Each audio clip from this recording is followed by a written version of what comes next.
But thanks everybody for taking out some time this afternoon as we dig into the benefits and some of the issues relating to the opt-in email opportunities that we all have at our newspapers.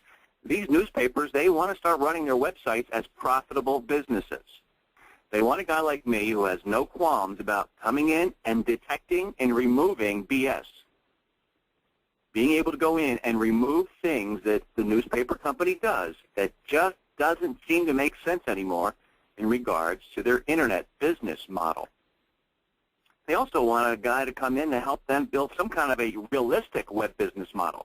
Not a pie in the sky, not a let's keep our fingers crossed kind of model.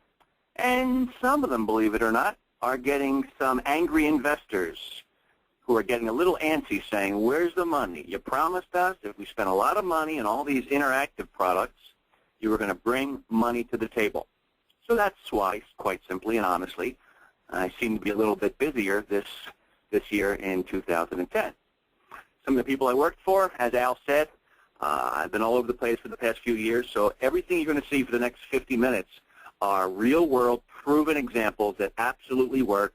These are not theories. These are all proven methods. So the benefits of email, it's inexpensive, it's easy to use. You don't need a heck of a lot of people or resources to use it properly. The results are measurable. Yes, ROI. It's great to show a client measurable return on investment. Quick response cycles. You don't have to wait forever to figure out whether it's working. It saves an awful lot of time. It drives site traffic. It drives people to your website. It also allows them to quickly register. It strengthens your brand, your relationships. It gives you more sales opportunities. Here's the pain that most newspapers feel. They don't have the time or the resources to go after that money devoted to direct marketing. Newspapers all say, I'd love to do it. We've tried it, but the manpower, the time, the energy, the investment, we'd love to go after those dollars. We don't have a full-time email marketing position. We're hoping some of the other people on our staff can pull that off. Yeah, we're doing it, but we really don't have a standard operation. We don't have a plan. We're kind of all over the place. It's a hodgepodge of ways we're using email. And quite frankly, we're embarrassed to say, but our current email solutions and the things we're doing right now are outdated. They're clunky. Only one person knows how to use it. First things first. Number one, you have to have somebody who's the central authority figure, somebody who is the point person for this project. It can't be shared amongst 5 different people. It can't be shared amongst departments. One person has to be your central authority figure in regards to database marketing and email marketing. This person is responsible. They're going to be the one that pretty much set the basic standards that you all adhere to. They're going to provide training and getting buy-in from everybody, and they're also going to put into place a system to ensure compliance. By putting that person in charge, that one central authority, that email database expert, they're going to help and work with all the different departments at your newspaper. So there's a one central authority, and then there should be experts inside of each department. Somebody in the newsroom that kind of has a pretty good idea how database marketing works, somebody in circulation and sales, and as well as marketing and technical and IT. And then, of course, that central email database authority, that person, is going to set the standards, ensure compliance. This is a quick recap. They're going to help the other departments. And their job is to stay educated on the trends in software to make sure they are doing the right things based on best practices of the industry. And they're going to collect and make sure that the other members of the newspaper are always up to speed. It's always good to have a champion. Let's take a look at diagnosing your choke points. Here's step number 1. These are the questions that you want to ask your boss, your publisher, your owner. What is our email database strategy? Is there one, or is it just all over the board? Where do you store the data? Where do you store the email addresses of your readership, of your clients? How is this data maintained and kept? Where is it? In my experience, when I was working with newspapers recently, there was databases all over the place, and nobody could give me a straight answer. So these are very simple questions you must ask. Who manages that database? Who manages that information? Notice how simple these questions are. What type of format is all of this information or data collected in? Is it clean and deduped? Clean means, is it accurate? Are there duplicates in there? What format? Is it Excel? Other types of data or other types of formats? Very important to get an answer to that question. Can we use that stuff for sales? Oh, by the way, when we collected that data, did we get permission to be able to use it for other purposes? Did we get opt-in permission when we collected that data? Most newspapers already are in an excellent position to gather data and do a great job with email marketing with little or no effort. For example, your ability to collect data and email addresses at all your customer touch points, pretty amazing. Let's face facts. When you're doing marketing events and promotions and contests, you can collect your data there, or the front desk people where people come in to do some business with your newspaper. Your website has numerous places and times and opportunities to collect data. Here's the basic information to collect. Let's summarize that one more time. The email address, the first name, the zip code, the gender, and of course the age. Because when you slice and dice it, you know advertisers would love to be able to send messages to people in certain zip codes, or men or women or younger or older people. These are the basic pieces of information that you can turn into revenue right away. Make sure you keep track of how you acquired this data. Don't forget that key point. Some of the standard fields. What questions should you ask?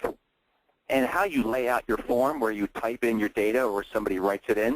You got to make sure it's in an Excel spreadsheet or in some form that you can sort and search and analyze and combine with other stuff, okay? So you have to have some standard fields that you can make sense of somewhere in the future. It could be as simple as that. So somebody, your client, runs an ad in the paper, and you're driving them to an online promotion. These are just some examples of, or a case study of how all of the information I've shared with you so far, how it could help you put money on the books. So a newspaper ad drives people to your online promotion on your site. You encourage that person to download a coupon or join a contest, maybe force them to watch a video, maybe an infomercial of one of your local clients. But before they can join that contest or watch the video, they have to give up some information. Now, and the fancy word for that is data capture. We want their email address, their zip code, their gender, their age. You build that database, and then you can blast out targeted emails. And in order to get them to opt in or get permission to market to them, you got to show some kind of value to your customer or to your reader. You do not want to say, hey, join our VIP club. It's too broad. You got to get more specific. Say something like this: hey, we have winners each week, so by signing up and giving us your email address, you absolutely will be in the running for one of these great prizes. You don't want to do stuff like, hey, can we send you some cool stuff? It's too generic. Instead, if you're able to say, each week we select really good deals from local retailers like Mike's Pizza. We're going to get you a coupon. Someone's going to win 10 pizzas for the summer. We're going to set you up for the entire summer with free pizza from Mike's.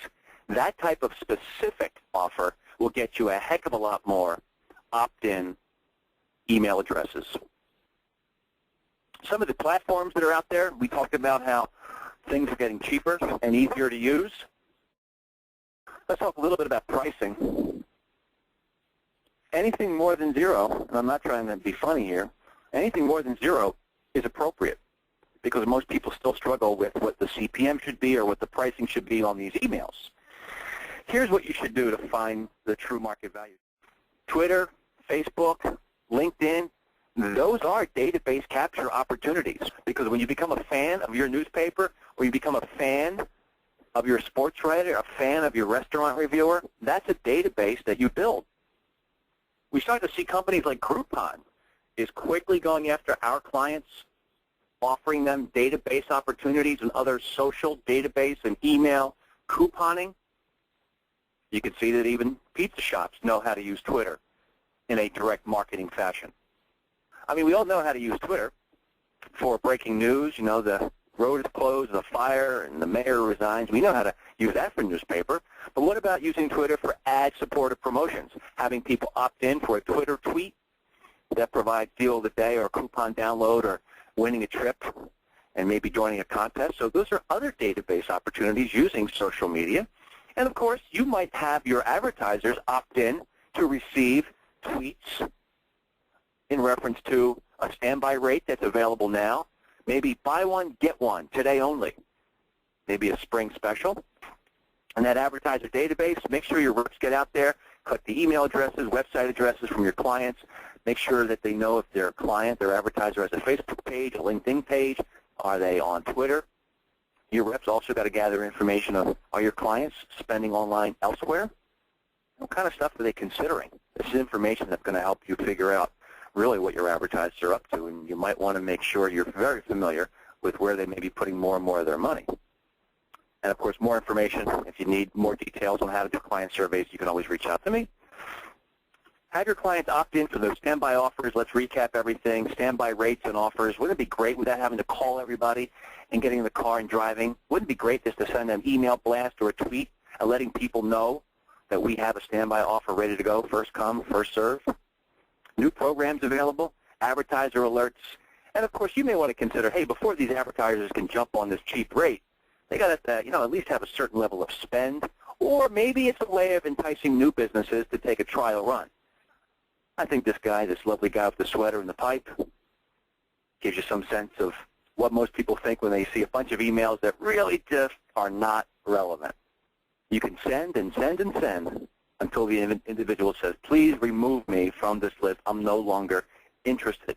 I do a lot of training that's focused on, hey, if you could train your newsrooms and your web producers about the business models of the Internet, they're more likely to do things that are going to encourage more advertiser support.